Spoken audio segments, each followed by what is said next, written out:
Hello बच्चों, अब हम करेंगे question 7। 3 angles of a quadrilateral are equal and measures of the 4 angle is 120 degree. Find the measures of each of the equal angle. Question number 7 में बोला है आपको quadrilateral given है। ये आपका एग्जांपल में क्वाड्रिलेटरल गिवन है A B C and D. कह रहा है angle of a quadrilateral are equal and fourth angle आपको 120 गिवन है, यानी फोर्थ एंगल आपको 120 डिग्री गिवन है। और कह रहा है 3 angles of a quadrilateral are equal, यानी एंगल कितने इक्वल हैं? 3 एंगल आपके इक्वल हैं। अगर एंगल ए आपका x डिग्री होगा तो एंगल बी भी आपका x डिग्री होगा और एंगल सी भी आपका x डिग्री होगा, यानी 3 एंगल ऑफ अ क्वाड्रिलेटरल ये आपके इक्वल हैं और फोर्थ एंगल आपको गिवन है 120 डिग्री। तो आपको इक्वल एंगल यानी इक्वल एंगल जो हैं उनका आपको डिग्री आपको बतानी कितने एंगल के एंगल हैं।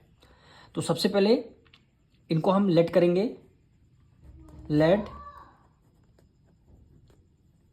इक्वल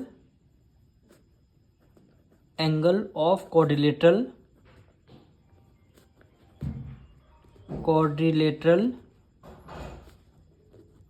बी एक्स, यानी जितने इक्वल एंगल हैं उनको हमने एक्स लेट कर लिया। यानी इक्वल एंगल 3 है तो हमने 3 एंगल को एक्स लेट कर लिया है।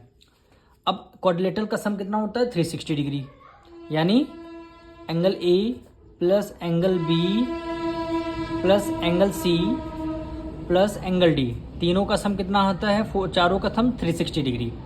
एंगल ए आपको एक्स गिवन है, एंगल बी आपको एक्स गिवन है, एंगल सी आपको एक्स गिवन है, एंगल डी की वैल्यू फोर्थ एंगल कितना 120 डिग्री आपको गिवन है। इक्वल होगा 360 डिग्री। 3 एंगल है या 3x, यानी यहाँ पे x प्लस एक्स क्या हो गया? 3x हो गया, प्लस 120 डिग्री क्योंकि 3x है इसलिए 3x हो गया, equal to 360 degree.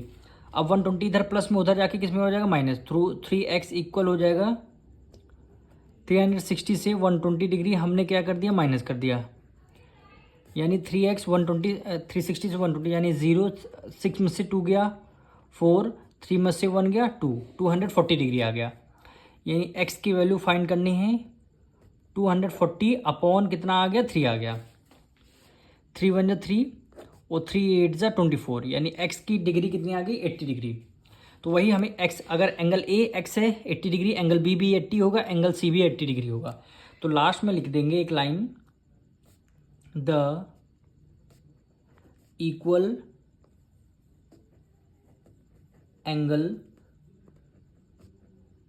Each 80 degree, यानी जितने हमारे इक्वल एंगल 3 हमें गिवन थे उनका ईच का सम ईच हो गए 80 डिग्री। हम मिलेंगे नेक्स्ट वीडियो में।